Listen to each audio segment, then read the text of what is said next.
தமும் பாடுபட்டு உழைக்கும் யாவரும் ஓரினந்தா சத்திய வார்த்தை இத நமக்கு சொல்லுது மேதினந்தா நாம் எல்லாம் வேலை நிறுத்தோம் செஞ்ச தாங்காது நாடு முழுதோ நாமின்றி என்ன நடக்கும் நம்ம கைதாண்டா ஓங்கி இருக்கோம் அட அடிச்சாலும் குடிச்சாலும் அண்ணன் தம்பி நீயும் நானுண்டா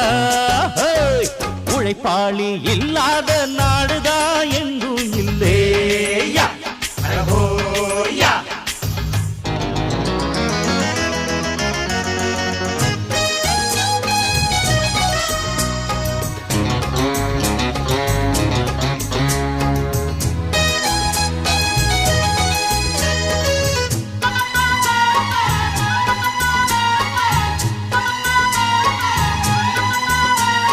பணக்காரன் குடியேற பாட்டாளி